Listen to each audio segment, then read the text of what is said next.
Bonjour, heureux de te retrouver dans Prière Inspirée. Aujourd'hui, on va parler des téléphones portables. Alors, bon, je ne vais pas te gronder parce que tu as un téléphone portable. J'en ai un, mais le Seigneur va nous encourager, je crois, à pouvoir être équilibré dans cette semaine où c'est une semaine dédiée pour avoir une vie équilibrée. Je crois que c'est obligé de parler des téléphones portables à un moment ou à un autre dans l'Église, tellement ça prend de place. Et dans cette émission, j'ai trouvé vraiment important de pouvoir en parler. Donner un téléphone portable à un enfant, c'est vraiment comme si tu lui donnais un paquet de cigarettes. C'est pas tout de suite que tu verras l'effet, mais c'est chaque jour qu'il l'utilise, ça va avoir un impact, c'est évident. Spirituellement, émotionnellement et même physiquement, moralement, ça aura un impact.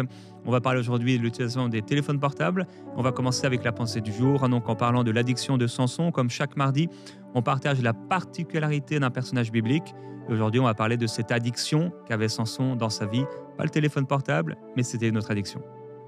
On lit dans Juge chapitre 14. Samson descendit à Timna et il y vit une femme parmi les filles de Philistins. Merci Marie. Donc, il va voir une femme parmi les filles des Philistins. Ça, c'est dans le Juge chapitre 14, donc verset 1, le verset qui s'affiche. Et au verset 1 du chapitre 15, il va aller voir sa femme pour coucher avec elle. Et au verset 1 du chapitre 16, on lit avec Marie. Samson partit pour Gaza, il y vit une femme prostituée et il entra chez elle. Alors c'est intéressant parce que le chapitre 14, verset 1 parle d'une femme, le chapitre 15, verset 1 parle d'une autre femme, c'est sa femme qu'il va voir pour aller vers elle, et le verset 1 du chapitre 16 parle encore d'une autre femme, et on lit au verset 4 également. Après cela, il aima une femme dans la vallée de Sorek. Elle se nommait Delilah. Amen. Alors voilà, donc ces passages nous montrent rapidement dans l'histoire de Samson, c'est très clair, c'est très évident. Et ceux qui ont ajouté les chapitres et les versets inspirés, je crois, par l'Esprit, l'ont fait avec cette caractéristique du problème de l'addiction de Samson, c'est qu'il était obligé d'avoir une femme dans sa vie. Je crois qu'il était dépendant, donc affectif. Et à chaque endroit où il allait, en fait, il y avait une nouvelle femme qui était là. Il y en a eu certainement d'autres, d'ailleurs, que celles qui nous sont données ici. Alors, j'espère que dans ta vie, ce n'est pas ça le problème. À chaque fois que tu vas dans un endroit, tu te retrouves avec quelqu'un d'autre. J'espère que non. Mais peut-être qu'à chaque fois que tu vas dans un endroit, bien, tu vas sur ton téléphone portable. Donc peut-être tu arrives dans la voiture, téléphone portable. Tu te réveilles, téléphone portable. Tu arrives à la maison, téléphone portable. J'ai vécu ça. Et je me suis débarrassé de cette façon de vivre, particulièrement au réveil. Et donc l'addiction, qu'est-ce que c'est l'addiction ? On parle de l'addiction de Samson. L'addiction, c'est une dépendance compulsive à une substance, donc on a l'habitude de parler de la drogue, de l'alcool, etc., mais aussi à une activité, comme les jeux, les réseaux sociaux, le téléphone et parfois même le travail, qui a des conséquences négatives sur la vie de la personne concernée. Et l'addiction va se caractériser par une perte de contrôle. Donc c'est impossible de s'arrêter malgré la volonté de le faire. Tu voudrais t'arrêter, tu ne sais même pas pourquoi tu as pris ton téléphone et que tu te retrouves sur Instagram en train de regarder des vidéos débiles, mais tu es en train de le faire. C'est la perte de contrôle. Deuxièmement, une obsession. Et en fait, ta pensée est envahie par l'objet de l'addiction. Donc, tu es constamment en train de penser et parfois, c'est devenu obsessif.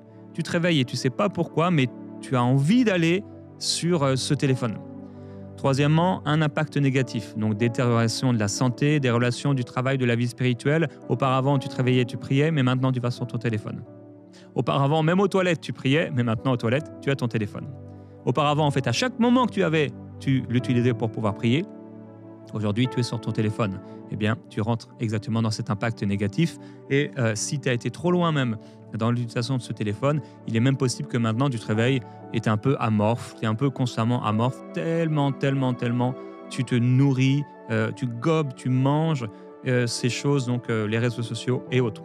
Également, l'addiction se caractérise par un besoin croissant. Donc, c'est une augmentation de la fréquence et de l'intensité pour ressentir le même effet. Parce que c'est ça qu'on cherche. On sait que la dopamine va être déversée, donc libérée pendant que tu regardes ces vidéos, pendant que tu utilises ton téléphone. Je me souviens quand j'étais petit, j'allais régulièrement prendre le courrier à la boîte aux lettres. Je mets ça, j'étais enfant et j'avais quelques pas à faire, peut-être 200 mètres, et j'allais à la boîte aux lettres voir s'il y avait du courrier. Je ne sais pas pourquoi, pourtant je recevais quasiment jamais de courrier, peut-être 3 fois dans l'année, mais je ne sais pas, j'avais comme... Et j'ai réalisé des années après que je faisais pareil avec mes mails. J'allais voir tout le temps mes mails. Et d'ailleurs, aujourd'hui, je dois vraiment me limiter. Bon, c'est aussi mon outil de travail, hein. Donc, mais on doit vraiment faire attention. Et également, je termine avec ça, un état de manque. Donc, c'est une souffrance physique ou psychologique en l'absence de l'objet de l'addiction. Donc, tu te couches et tu as l'impression d'en avoir besoin, ou tu as l'impression qu'il te manque quelque chose. Tu vas quelque part et tu as l'impression qu'il te manque quelque chose, même comme une partie de toi, un état de manque qui va même peut-être causer une certaine forme de souffrance. Bon, on parle d'une souffrance bien sûr modérée, mais si tu te retrouves dans ces choses-là, d'une manière ou d'une autre, c'est que tu es addict à ton téléphone portable. Alors, d'un point de vue biblique, l'addiction peut être vue comme une forme d'esclavage qui enlève la liberté et qui même va parfois détourner du but de Dieu pour notre vie. Donc Dieu t'appelait à faire quelque chose, mais tu penses ne plus avoir le temps de le faire. 1 Corinthiens chapitre 6, verset 12, on le lira tout à l'heure, mais dit « Je me laisserai asservir par quoi que ce soit ». La Bible dit également « Chacun est esclave de ce qui a triomphé de lui ». Mon frère, ma sœur, est-ce que tu es esclave de ce téléphone ou est-ce que tu es libre? Est-ce que tu es libre? Quelqu'un a dit que lorsque tu es sur ton téléphone, le produit, c'est toi. Tu deviens le produit. Lorsque tu es sur les réseaux sociaux, le produit, c'est toi. En fait, ces sociétés, ces personnes qui gagnent de l'argent par ce que tu es en train de faire, ils sont en train de te consommer comme un produit. Apple, les autres sont en train de te consommer comme un produit. C'est toi le produit et ils s'en contrefichent des conséquences négatives dans ta vie, alors surtout ta vie spirituelle, alors ça, mais ils s'en contrefichent de toutes les conséquences négatives que ça peut avoir dans ta vie.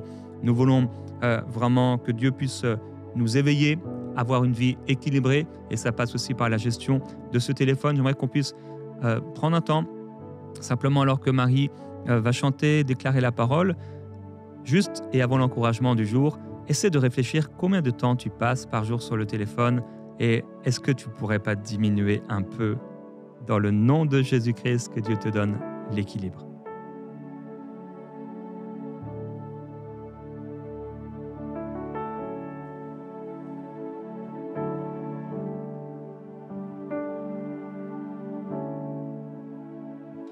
Oh Dieu, tu es mon Dieu,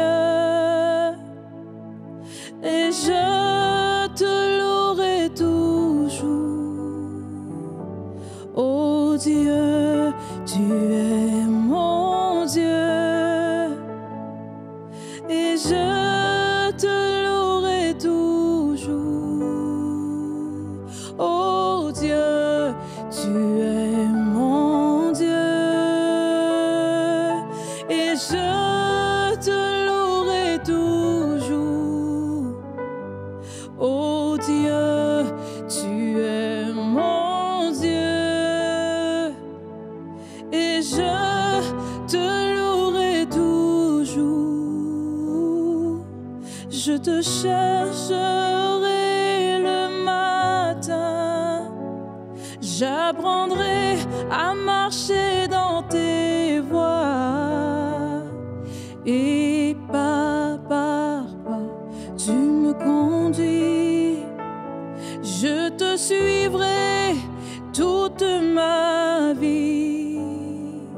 Je te chercherai le matin, j'apprendrai à marcher dans tes voies, et pas à pas tu me conduis. Je te suivrai toute ma vie. Oh Dieu, tu es mon Dieu, et je te louerai toujours.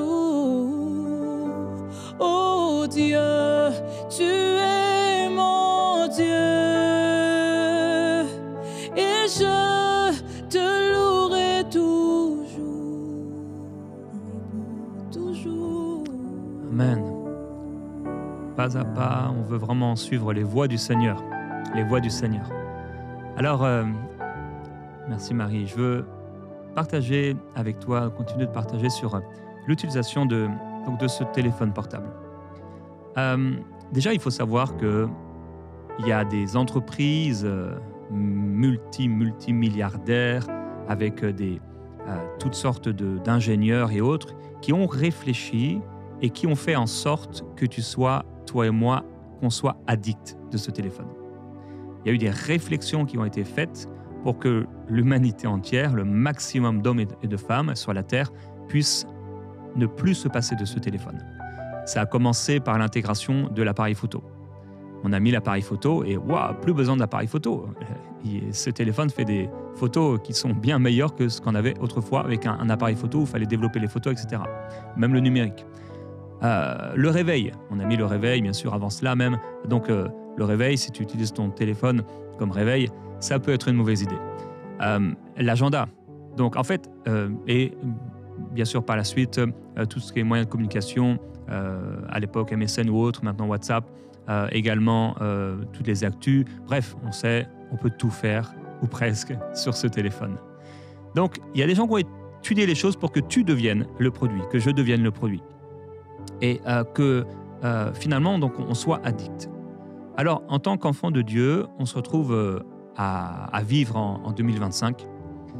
On ne va pas se passer de la technologie et déclarer, 666, les 3 W, quand Internet est arrivé, les gens ont dit c'est la marque de la bête. D'une manière ou d'une autre, oui, quelque part, chaque ou presque nouvelle technologie a un côté qui est dangereux. Comme tout, même à l'époque, si on parle d'Adam et Ève ou de ses enfants, une simple pierre pouvait être quelque chose de bien pour bâtir une maison ou pour tuer Abel dans le champ. Donc, de la même manière aujourd'hui, un téléphone peut être utilisé, on sait, pour de bonnes ou de mauvaises choses. Maintenant, il faut qu'on réfléchisse et pas qu'on soit bête, parce qu'on n'est pas bête. On n'est pas insensé, tu n'es pas insensé, tu n'es pas bête, on n'est pas débile. Et on ne peut pas se laisser aller à notre chair. On ne peut pas devenir esclave de quoi que ce soit parce qu'on a été libéré en Jésus-Christ. Alors on doit faire attention. J'ai dû poser des actes et faire attention parce que, bien sûr, j'imagine comme toi, à un moment j'étais déséquilibré dans la gestion de ce truc, de ce téléphone qui est si petit. Mon père parlait de ça comme en parlant à l'une de mes nièces en disant que c'était le prolongement de son bras, tellement elle était constamment dessus. Alors, ce téléphone, si tu es sur t'as ton téléphone à côté, tu vas dans Réglages, et moi, je n'ai pas l'habitude de faire ça, mais j'ai été voir, dans Réglages, et ensuite tu as le temps d'écran. Alors, peut-être sur Apple ou autre, Samsung ou autre, bref, peu importe la marque. Et donc, tu as le temps d'écran qui est là. Alors, j'ai regardé un peu pour la semaine dernière, juste avant l'émission, et j'ai vu que j'avais passé, ça va quand même, 9 minutes par jour sur Instagram la semaine dernière. Ça va. 2 heures en moyenne sur le téléphone dans les derniers jours. Mais la plupart de ces choses, c'était WhatsApp. Donc, c'était la quasi majorité. Il y a eu également 1 heure passée sur YouTube, 1 heure sur le dictaphone parce que j'ai enregistré un enseignement à l'église, 30 minutes sur les mails, etc. Donc, tout ça sur plusieurs jours, sur la semaine. Regarde un peu combien de temps tu es dessus, parce que tu pourrais être vraiment étonné. Alors, je vais faire un petit calcul pour toi, juste pour te conscientiser.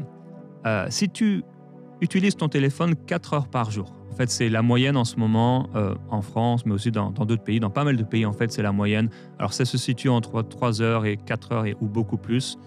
Mais on va dire 4 heures par jour sur ton téléphone. On peut afficher le visuel. Ça va te donner sur l'année 1460 heures. Donc, tu vois à gauche, 4 heures par jour sur ton téléphone. Sur toute une année, tu vas avoir passé 1460 heures. Ça veut dire 2 mois entiers. On peut revenir à mois. Donc, 4 heures par jour sur ton téléphone. À la fin de l'année 2025, tu auras passé 2 mois non-stop, 24 heures sur 24, sur ton téléphone portable dans l'année. Imagine l'impact. On peut afficher à nouveau le visuel, donc à droite de ce visuel, donc 24 heures sur 24 par année. Sur 6 ans, tu auras passé 6 mois. Donc là, c'est 2 heures par jour. Vous êtes trompé de visuel. Si on peut montrer le visuel d'avant, s'il vous plaît. Merci. 24 heures sur 24 par année.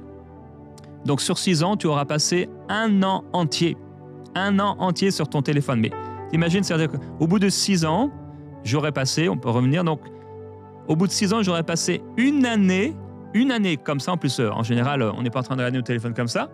On est en train de le regarder comme ça. Donc, une année entière, non-stop, 24 heures sur 24, sur 6 ans. Tu te dis, mais moi, je ne vais pas 4 heures par jour sur mon téléphone. Peut-être c'est juste 2 heures. On peut afficher le visuel. Alors, c'est le même principe. Hein. Si tu es 2 heures par jour sur ton téléphone, tu auras passé, à la fin de l'année, 730 heures. Tu auras quand même passé un mois. Oh, mais c'est terrible, terrible. Un mois dans l'année. Et donc, sur 6 ans, tu auras passé 6 mois. Si j'utilise 2 heures par jour ce téléphone, à la fin de l'année, tu auras passé un mois. J'aurais passé un mois non-stop, sans dormir, sur mon téléphone. Et il est possible qu'en plus, ces 2 heures, ce soit juste des réseaux sociaux. J'aurais passé un mois sur 12. C'est fou, on est proche de la dîme. Ça veut dire que si tu es à 2h30 ou 3 heures par jour, tu offres ta dîme à ce téléphone. En fait, c'est 2h24. À partir de 2h24, je crois. Tu offres ta dîme à ce téléphone. Waouh! Alors, 2 heures par jour sur ton téléphone, c'est 730 heures et on peut afficher ce visuel. Pour apprendre l'anglais, il te faudrait entre 350 à 600 heures. C'est la moyenne vraiment mondiale pour apprendre l'anglais. Ça veut dire qu'en une année, tu peux apprendre l'anglais au lieu d'être sur ton téléphone. Si tu utilises ton téléphone 4 heures par jour, donc tu auras passé 1460 heures dans l'année, pour avoir un niveau avancé d'anglais, il te faut entre 700, selon les capacités, tout ça, entre 700 à 1200 heures. Ça veut dire que si à chaque fois que tu prenais ton téléphone 4 heures par jour, à la place, tu faisais des cours d'anglais ou tu apprenais l'anglais, alors peut-être tu vas utiliser ton téléphone, mais c'est mieux d'utiliser peut-être même un ordinateur ou d'autres moyens. Mais l'idée, c'est de dire qu'est-ce que tu fais aussi avec ton téléphone. C'est pas seulement le temps que tu passes dessus, parce que si tu dois gérer ton mail, si tu dois téléphoner, tu as un commercial, tu dois téléphoner à des gens, ou peu importe, mais qu'est-ce que tu fais dessus? C'est surtout le temps perdu sur le téléphone. Mais quand même, d'une manière ou d'une autre, c'est aussi le temps que tu passes sur ton téléphone. Il est probable et même certain que pour certains d'entre nous, une bonne gestion de ton téléphone, ça changerait ta vie. Vraiment, ça changerait ta vie. Ça changerait ta situation financière si, au lieu de perdre du temps sur les réseaux sociaux, tu utilisais ce temps pour apprendre une nouvelle langue. Apprendre une nouvelle langue va te permettre, va te donner de nouvelles capacités, de nouvelles opportunités et peut-être une nouvelle prospérité. Parce que souvent, on est vraiment en train de penser à l'instant précis. En tant qu'enfant de Dieu, on ne peut plus penser seulement à l'instant précis. On doit racheter le temps. On est conscient en tant qu'enfant de Dieu que le temps est court et on n'est pas les gens du moment, les gens d'un moment. Les gens d'un moment, c'est les païens sont pour beaucoup comme ça. C'est le moment, c'est profiter de la vie parce qu'après, ils pensent qu'il n'y a plus rien ou ils ne veulent pas y penser. Ah, donc, ils veulent profiter du maximum du temps qu'ils ont. Nous, on n'est pas comme ça. Nous, on est intelligent. Dieu nous donne l'intelligence. Dieu nous donne la sagesse. Alors, je vais t'encourager. 1 Corinthiens chapitre 6, verset 12. On va lire avec Marie ce verset. Tout m'est permis, mais tout n'est pas utile. Tout m'est permis, mais je ne me laisserai asservir par quoi que ce soit. Amen, exactement. C'est permis, le téléphone, c'est permis. Mais est-ce que c'est utile? Tu prends le téléphone le matin, est-ce que c'est utile? Mon frère, ma soeur, je t'encourage, s'il te plaît, ne sois pas de ceux qui se réveillent le matin et dès le matin, tu te retrouves sur Instagram, sur les réseaux sociaux, mais tu es en train de détruire ta vie spirituelle. Tu es en train de détruire petit à petit, comme une cigarette. Ok, une cigarette, tu vas fumer une cigarette, tu vas fumer un paquet de cigarettes. Ça ne va pas se voir tout de suite les conséquences. Mais au bout de plusieurs mois, au bout de plusieurs années, je vous assure, on n'a pas encore vu les conséquences terribles de ces objets. On n'a pas encore vu. C'est terrible. Si je regarde maintenant mes messages, juste pendant l'émission, j'ai reçu 12-13 WhatsApp. Je ne sais pas combien de temps on a reçu, mais donc il faut savoir avoir des temps peut-être où tu vas utiliser ce téléphone. Peut-être tu vas te dire, ok, entre midi et midi 30, j'utilise mon téléphone. Entre 8h et 8h30, entre 20h et 20h30, par exemple. Tu peux donner des séquences comme ça. Autre conseil, je vais te donner quelques conseils. Peut-être le matin, au lieu d'aller sur ton téléphone, fais du sport. Commence la journée en étant actif et pas comateux, en gobant tout ce que le monde te propose, comme si tes yeux et ton cerveau étaient une poubelle. Alors, je ne suis pas en train de te critiquer. Les vidéos sur les réseaux sociaux, ça me fait rire moi aussi, ça me fait marrer. Ouais, des vidéos et j'ai envie de les envoyer à tout le monde. Il y a des trucs, c'est drôle. Il y a des trucs, voilà, c'est intéressant. Il y a des choses, ça te parle. Voilà, dernièrement, je regardais un petit enfant québécois qui chantait un vieux chant. C'était une vieille émission. Et l'enfant, à chaque fois, je le trouve trop mignon. Il est en train de chanter avec sa petite voix. Là, il est à fond dedans. C'est trop mignon. Mais est-ce que vraiment j'en ai besoin? À des temps, voilà, on se dit, oh, j'ai passé une journée difficile. Et donc, tu as passé une journée difficile et tu fais ça. Mais mon frère, ma soeur, mais quelles conséquences ça va avoir? Au bout de 1 mois, au bout de 6 mois, au bout de 1 an, tu n'auras plus de... Vous savez qu'aujourd'hui, les enfants, ils jouent quasiment plus ensemble. Plus, quasiment. Ils sortent de l'école et paf, ils sont sur leur téléphone. Là, j'ai vu cette semaine qu'on permet le téléphone maintenant à partir de 3 ans. Les enfants de 3 ans. Tu sais, toi-même, si tu as un enfant, tu sais ce que c'est. L'enfant de 3 ans, il sait exactement. Il sait utiliser ça parfois même mieux que les parents. C'est terrible. Supprime peut-être les apps. Tu peux supprimer les applications des réseaux sociaux et tu t'obliges à les réinstaller quand on a besoin. Je sais que, par exemple, Annabelle elle supprime, elle n'a pas Instagram, tout ça. Si vraiment elle avait besoin, elle va le réinstaller. Il y a une chose que j'ai vue aussi, c'est que tu peux désactiver la couleur sur ton téléphone. Donc, tout peut passer en noir et blanc. Tu vas dans les réglages et en fait, tu as la possibilité de passer en noir et blanc. Et en fait, ton cerveau, il se nourrit de ces couleurs. Donc, c'est pourquoi, si tu regardes les applications, tu vas voir que c'est très coloré. Les applications sont colorées, donc toutes sortes de couleurs qui sont là. Donc, le rouge, le vert, le jaune, le bleu, tout ça, il y a un pourquoi. Ça amène quelque chose dans ton cerveau. Et donc, tout ce que tu regardes, la dopamine et tout ça qui est libéré, comme on a dit, ton cerveau répond comme dans un paquet de M&M's à la couleur. Je ne sais pas pourquoi, mais quand tu commences un paquet d'M&M's, il faut que tu le termines. Ça donne envie, ça a l'air de rien. Mais mange un paquet d'M&M's tous les jours, toute ta vie, il est probable que tu aies des problèmes. C'est la même chose avec le téléphone. Donc, il y en a qui font ça, tu vas dans les réglages et tu mets ton téléphone en noir et blanc. Il y a même des raccourcis, tu peux regarder ça sur Internet, ce n'est pas mon but aujourd'hui. Il y a des raccourcis qui font que, par exemple, tu appuies 3 fois sur tel bouton et tu repasses en mode couleur. Juste tac, tac, tac. Non. Et ça a été prouvé qu'il y a 20% au moins d'utilisation en moins des réseaux sociaux avec cette façon de faire. Et ça va te rappeler à chaque fois que ok, tu es sur ton téléphone, mais tu n'es pas là pour faire n'importe quoi. C'est peut-être le travail, une activité, etc. Regarder la vie des gens qui ne te connaissent pas et qui n'en ont rien à faire de toi en noir et blanc, c'est moins cool. Donc tu peux aller dans, je crois, accessibilité, raccourci accessibilité, il y a un filtre de couleur qui est là. Tu peux aller dans réglage aussi de localisation pour qu'en sortant de ton travail, ça passe directement en noir et blanc.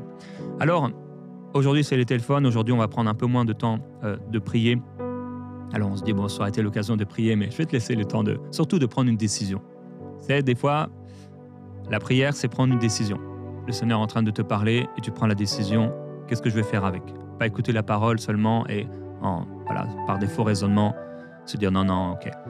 Là, on est sur le téléphone, mais je suis convaincu que dans très peu de temps, la plupart des gens se promèneront dehors avec des casques VR où on arrivera avec, aujourd'hui, ce sont des casques qui sont quand même assez imposants, mais on va diminuer cela de plus en plus et ça deviendra certainement, peut-être même, des lentilles qu'on mettra sur les yeux. En tout cas, c'est sûr que tout est possible. On va se retrouver avec des lunettes, ça pourrait être juste des lunettes, et en fait, dessus, tu es dans ton monde. Tu te balades dans la rue, tu vois ce qui se passe. Tu as peut-être déjà essayé ce type de casque VR, ça existe déjà aujourd'hui. J'ai vu quelqu'un à l'aéroport qui avait ce super casque VR de Apple. Tu es là, et donc il est là, et tu voyais le gars, il était comme ça, tout seul, en train de faire des trucs, etc. Et toi, tu vois, mais qu'est-ce qu'il est en train de faire? Et en même temps, tu vois tout ce qui se passe. Donc, tu es conscient de ce qui se passe, mais à moindre mesure. Mais aussi, par exemple, tu passes devant un magasin, tu auras juste un truc à faire, ou même à regarder, et paf, ça va te donner une information sur le magasin. Sur un truc en promo dans le magasin, tu es en train de faire tes courses, bon, ça arrivera de moins en moins, les gens vont se faire livrer de plus en plus. En fait, on est en train de rendre les gens paralysés. Ils vont avoir de moins en moins de relations sociales, ils seront de moins en moins capables de parler aux gens. De plus en plus, maintenant, les enfants ne savent plus écrire, parce qu'en fait, ils n'ont plus l'habitude d'écrire, tout se fait sur ordinateur, ils ne savent plus écrire. Les gens ne sauront plus bientôt compter, écrire, Et pour parler, ça va être même difficile. On est en train de lobotomiser une société entière, un monde qui est en train de se faire avoir. C'est important de faire attention, vraiment, vraiment, vraiment. Colossiens nous dit « Affectionnez-vous aux choses d'en haut et non à celles qui sont sur la terre ». Il y aurait tellement à dire sur ce sujet, mais j'ai voulu peut-être le conscientiser. Et je veux prier, Père, devant l'utilisation de ces téléphones, on ne peut pas faire comme s'il n'y avait pas un problème. On ne peut pas faire comme si ce n'était pas un problème. Tu nous appelles à être différents. Tu as dit qu'il y aurait une différence entre ceux qui te connaissent et ceux qui ne te connaissent pas. Père, je ne veux pas que tu nous dises de plus jamais utiliser ce téléphone. Il y a des fonctions qui sont intéressantes et qui sont utiles. Et on est en train de développer ma Bible et ce sera utile pour un grand nombre. Mais Père, ce que tu veux nous dire, c'est que faut qu'on soit sensé. Faut qu'on soit sobre. Faut qu'on rachète le temps. Faut qu'on soit juste. Faut qu'on soit équilibré. Je prie pour mon frère ou ma sœur qui est vraiment concerné par ce sujet. Tu vois peut-être, Seigneur, que chaque fois qu'il se réveille, elle a pris une habitude. C'est juste devenu une habitude physique. Son cerveau lui dit que le matin, elle doit aller sur ce téléphone. Mon frère, quand il rentre du travail, son cerveau lui envoie des messages parce qu'il a été nourri par ces images et ça lui dit d'aller. Je prie pour ceux, Père, qui ont tellement regardé de vidéos, parfois même vidéos d'accidents, qui ont commencé à avoir peur d'avoir des accidents, qui ont regardé des vidéos de violence et ils se retrouvent devant une situation et il y a comme une violence qui se manifeste. Des personnes qui sont tombées sur des vidéos qui ne sont pas des belles vidéos et ça a amorcé, ça a augmenté la convoitise en eux. Tu es venu nous rendre libres. Je déclare au nom de Jésus-Christ la libération de cette addiction. Je déclare dans le nom de Jésus-Christ que tu nous as affranchis pour la liberté. Et je prie, Père, en ton nom, qu'il n'y ait personne qui devienne la proie du diable, esclave des réseaux sociaux, esclave de ces choses, au point de devenir un pantin que le monde utilise, que la société utilise. Et tu nous as clairement dit que le Dieu de ce siècle, c'est le diable. Le Dieu derrière les réseaux sociaux, c'est le diable. Seigneur Jésus-Christ, nous voulons être sensés, nous voulons être sages, et nous voulons pas perdre notre temps, pas perdre notre vie, pas perdre notre piété, pas perdre notre zèle, pas perdre ces relations avec les uns, avec les autres qui sont si importantes. Père, j'appelle la sagesse dans nos vies. J'appelle la sagesse dans nos familles. J'appelle la sagesse pour les parents, pour attendre le plus longtemps possible avant de laisser un enfant avoir un téléphone. Les urgences sont en réalité si rares. Tu peux nous donner une intelligence et une sagesse pour utiliser des outils, même sans avoir besoin du téléphone. Père, même dans les cultes, même dans les prédications, maintenant, la plupart des gens vont regarder des messages. De plus en plus, on nous empêche. Ces choses nous empêchent d'être concentrés. Père, alors que de plus en plus de personnes ne réussissent plus à être concentrées sur un sujet. Père, les gens sont en train de se perdre, de ne plus réussir à prier pendant 1 heure. Parce que le téléphone est constamment là. Les gens ne lisent plus la parole. Les gens ne font plus ce qui est vraiment important parce qu'ils se font voler 3 à 4 heures et même plus par jour sur un téléphone en regardant des vidéos et en faisant des choses qui ne changent pas le monde. Tu nous as appelés à changer le monde, Seigneur. Et je prie que nous puissions encore être ce peuple qui change le monde. Qui change le monde. Qui aime une à une les personnes que tu mets autour de nous.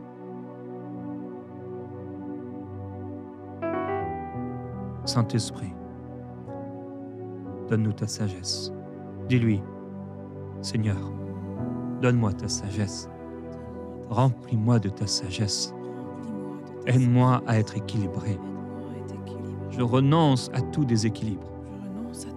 Je renonce à devenir esclave de mon téléphone. Je renonce à devenir un pantin entre les mains de ces choses. Je renonce à toute mauvaise vidéo, à toute convoitise. Dans le nom de Jésus, je me soumets à Dieu. Je suis équilibré. Je suis équilibré. Je suis sage. Je suis sage. Je suis saint, sainte dans un monde vulgaire. Je suis sainte dans un monde vulgaire.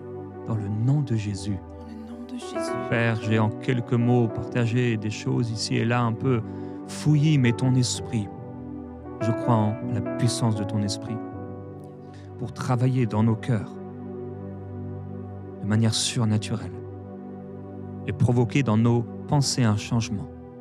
J'appelle ce renouvellement. Seigneur, que mon frère, ma sœur posent des actes concrets à partir d'aujourd'hui même. Et à chaque fois que peut-être il pourrait revenir sur le chemin large qui mène à la perdition, qu'il puisse revenir tout de suite sur le chemin étroit et resserré qui mène à la vie. Dans le nom de Jésus-Christ. Amen.